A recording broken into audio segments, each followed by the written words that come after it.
Hey guys, welcome back to Anjan Shiva vlogs. Welcome back to one more vlog అండి. ఇది last Sunday vlog అండి. ఈ vlog shoot చేసే టైంలో నా హెల్త్ అయితే బాగాలేదు. ఏమైందని మళ్ళీ కింద కమెంట్స్ లో అడుగుతారు కదా, అందుకని ముందే చెప్తున్నాను. ఏం లేదండి, కొంచెం జలుబు చేసింది, దాంతో పాటు నా గొంతు కూడా రాసింది. మీరు అబ్జర్వ్ చేసినట్లయితే ఇంకా పూర్తిగా తగ్గలేదు. బట్ వీడియో అయితే కంటిన్యూ చేద్దాం. ఇది వచ్చేసి సండే స్పెషల్ వ్లాగ్ అండి. ఆ రోజు అయితే మేము నాటుకోడి తెచ్చుకున్నాము అండ్ పలావ్ కూడా చేసుకుందాం అని చెప్పేసి ఇంకా స్టార్ట్ చేశాను. ముందుగా ఇక్కడ నేను పలావ్ చేద్దాం అనుకుంటున్నాను, అది కూడా కుక్కర్ లో. ఇంక ఇక్కడ స్టవ్ మీద కుక్కర్ పెట్టుకొని తగినంత ఆయిల్ వేసుకున్నాను. ఆ ఆయిల్ హీట్ అయిన తర్వాత అందులో జీడిపప్పులు వేసుకున్నాను.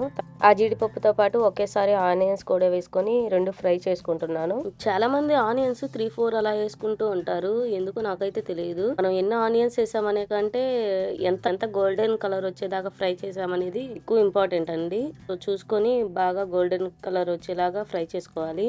అలా అని ఉల్లిపాయలు అయితే మాడిపోకూడదు, మాడిపోయిందంటే పలావ్ అనేది చేదొచ్చేస్తుంది. సో అంత బాగుండదు. మనం ఇక్కడ ఉల్లిపాయలు తొందరగా ఫ్రై అవ్వడానికి కొంచెం సాల్ట్ అయితే యాడ్ చేసుకున్నాను. ఇల్లు ఇలా పెట్టావు, అందరికి చూపిస్తా ఉండు అని చెప్పేసి మా హస్బెండ్ ఇది కూడా రికార్డ్ చేశారు. యాక్చువల్గా ఏమైందంటే ఇక్కడ మేము ఆ రోజు నాన్ వెజ్ తెచ్చుకోవాలి అనుకోలేదు. ఎర్లీ మార్నింగ్ బ్రెడ్ ఆమ్లెట్ వేసుకొని తినేసాము. తర్వాత సడన్ గా ఓకే నాన్ వెజ్ తెచ్చుకుందాం కదా అని చెప్పేసి ఫిక్స్ అయ్యాము. ఇంకా అప్పటికే చాలా లేట్ అయిపోయింది, లేట్ గా తెచ్చారు నాన్ వెజ్ అనేది. 12 అలా అయింది. సో ఇంకా కుక్ చేసేసరికి ఆఫ్టర్నూన్ లేట్ అవుతుందని చెప్పేసి నేను హడావుడిగా స్టార్ట్ చేశాను. మళ్ళీ దీనికి తోడు వ్లాగ్ చేయాలి కదా. ఇక్కడ యాక్చువల్ గా ఏమైందంటే నేను అల్లం వెల్లుల్లి పేస్ట్ వేసినప్పుడు షార్ట్ వీడియో తీశాను, ఈ లాంగ్ వీడియో తీయడం అయితే మర్చిపోయాను. సో అలా ఉంటుంది, రెండు సైమల్టేనియస్గా చేస్తుంటే ఇలా అవుతుంది. ఇక్కడ నేను అల్లం వెల్లుల్లి పేస్ట్ వేసుకొని పచ్చివాసన పోయేదాకా వేయించుకున్నాను. మనం తీసుకున్న రైస్ని బట్టి వాటర్ అయితే పోసుకోవాలి. ఇక్కడ నేను నార్మల్ రైస్ తీసుకున్నాను కాబట్టి ఫస్ట్ దాని కొలత చూద్దాము. ఇక్కడ పింక్ గ్లాస్ ఉంది కదా, ఈ గ్లాస్తో నేను 1 గ్లాస్ రైస్ తీసుకుంటే 1.5 గ్లాస్ వాటర్ పోసుకోవాలి.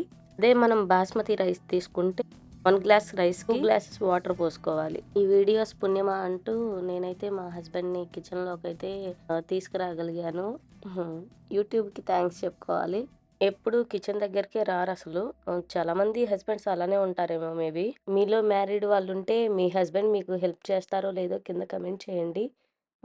జస్ట్ తెలుసుకుందామని అంతే. ఎంతమంది హస్బెండ్స్ వైఫ్కి హెల్ప్ చేస్తారనేది చూద్దామని అంతే.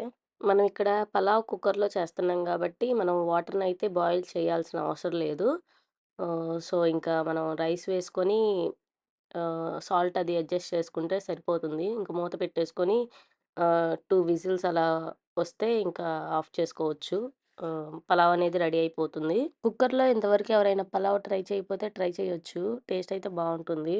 ఈజీ కూడా. మీలో చాలా మంది వీడియోస్ని సబ్స్క్రైబ్ చేసుకోకుండానే చూస్తున్నారు.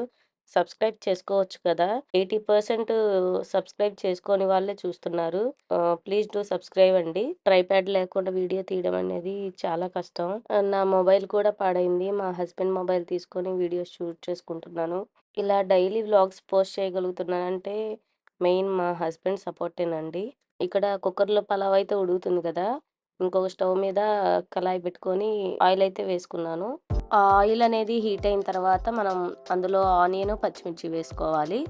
ఒకవైపు వంట చేస్తూ ఇంకొక వైపు చిన్న చిన్న పనులు ఉంటాయి కదా. మీరు ముందు నుంచి మా ఛానల్ని ఫాలో అవుతున్నట్టయితే మేము రాగి బిందెలో వాటర్ తాగడాన్ని ఎక్కువ ప్రిఫర్ చేస్తాం. హీట్ చేసిన వాటర్ కూల్ అయ్యాయి.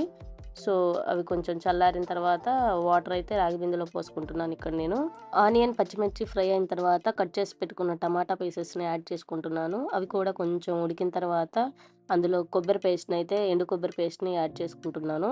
ఆ ఎండు కొబ్బరి పేస్ట్ని కూడా కొంచెం ఫ్రై చేసిన తర్వాత ముందుగా మ్యాగ్నేట్ చేసి పెట్టుకున్న చికెన్ అయితే అందులో వేసుకున్నాను. తర్వాత ఆ చికెన్లోని వాటర్ అంతా ఇనిగిపోయేదాకా ఉడికించుకోవాలి. తర్వాత కొన్ని వాటర్ పోసుకొని మూత పెట్టేసుకొని మీడియం ఫ్లేమ్లో కొంచెం కుక్ చేసుకోవాలి. మ్యాగ్నేట్ చేసేటప్పుడే సాల్ట్, కారం వేసేస్తాం కదా, ఇంకా ఏమైనా సరిపోకపోతే అడ్జస్ట్ చేసుకోవాలి. ఇంక ఇక్కడ నేను మూత పెట్టేసుకొని దాన్ని సిమ్లో పెట్టేసి కొంచెం ఉడకనిస్తున్నాను. నెక్స్ట్ ఇక్కడ నేను నాటుకోడి ఫ్రై చేయడానికి కొంచెం చిన్న బాండీ తీసుకున్నాను. మేమిద్దరమే కదా ఉండేది, సో కొంచెమే చేస్తున్నాను. ఫ్రై కాబట్టి కొంచెం ఆయిల్ ఎక్కువే పడుతుంది. ఆయిల్ వేసుకొని ఆనియన్, పచ్చిమిర్చి వేసుకుంటున్నాను. అవి కొంచెం ఫ్రై చేసుకున్న తర్వాత మనం అల్లం వెల్లుల్లి పేస్ట్ వేసుకోవాలి. అల్లం వెల్లుల్లి పేస్ట్‌ని కూడా కొంచెం ఫ్రై చేసి, ఇంకా మనం చేసుకున్న టమాటా పీసెస్‌ని వేసుకోవాలి. అవి కొంచెం ఉడికిన తర్వాత మనం ఇంకా మ్యాగ్నేట్ చేసుకున్న చికెన్ అయితే వేసుకోవాలి. నాటుకోడి ఫ్రై చేయడం ఇది నేను సెకండ్ టైం అంతే. కానీ ఫస్ట్ టైం అయితే చాలా బాగా కుదిరింది. అందుకని చెప్పేసి ఈసారి కూడా ఫ్రై చేద్దామని ఇంకా ఫ్రై అయితే చేస్తున్నాను. మేమైతే కొంచెం ఉప్పు, కారాలు ఎక్కువే తింటాం. అందుకని చెప్పేసి నేనెప్పుడూ కొలతలు చెప్పను. సాల్ట్ ఎంత వేయాలి, కారం ఎంత వేయాలి ఇలా చెప్పలేను. నేను రఫ్‌గా వేసేస్తాను. సో, నాకైతే అంత ఐడియా ఉండదు. ఇంతే వేయాలి అలా చెప్పలేను. మనం చికెన్‌ని మ్యాగ్నేట్ చేసి పెట్టుకొని వెజిటబుల్స్‌ని కట్ చేసి పెట్టుకున్నామంటే నాటుకోడి ఫ్రై చేయడం అయితే చాలా ఫాస్ట్‌గా అయిపోతుంది. ఒక 20 మినిట్స్‌లో రెడీ అయిపోతుంది కూడా కర్రీ. ఇంకిక్కడ నేను ఫ్రైలోకి ఉప్పు, కారం అడ్జస్ట్ చేసుకుంటున్నాను. ఇంక దాంతోటి స్టవ్ అయితే ఆఫ్ చేసుకున్నాను. ఫైనల్‌గా ఇక్కడ నేను చేసిన నాటుకోడి ఫ్రై అయితే రెడీ అయిపోయింది. ఒకసారి చూసేయండి ఎలా ఉందో. ఇక్కడ ఇంకా వంట ఒక హాఫ్ అన్ అవర్‌లో అలా అయిపోతుంది అనంగా నేనింకా క్లీనింగ్ ప్రాసెస్ అయితే స్టార్ట్ చేశాను. ఇల్లు ఊడ్చి ఇంక తుడుద్దామని జెప్పేసి ఇక్కడ ఇంకా ఆ పనిలో అయితే ఉన్నాను. క్లీనింగ్ అయిపోయిన తర్వాత అప్పటికే చాలా లేట్ అయింది బాగా. 3 అలా అయింది కుకింగ్ అయ్యేసరికి. వీడియో షూట్ చేస్తూ కుక్ చేయడం అనేది నాట్ ఈజీ జాబ్ అండి. ఇంక అప్పటికే లేట్ అయిపోతుందని జెప్పేసి అన్నీ తీసుకొచ్చి పెట్టేశాను. ఇంక తినేటప్పుడైతే వీడియో ఏం తీయలేదండి. ఇదండి ఈరోజు వీడియో అయితే. ఐ హోప్ మీకు నచ్చిందని అనుకుంటున్నాను. మీకు గనుక ఈ వీడియో నచ్చినట్లయితే ఈ వీడియోని లైక్ చేయండి, షేర్ చేయండి అండ్ కమెంట్ కూడా చేయండి. మన ఛానల్‌ని సబ్స్క్రైబ్ చేసుకోవడం మాత్రం అస్సలు మర్చిపోకండి ఫ్రెండ్స్. నెక్స్ట్ మరొక వీడియోతో కలుద్దాం. అంతవరకు సెలవు మరి.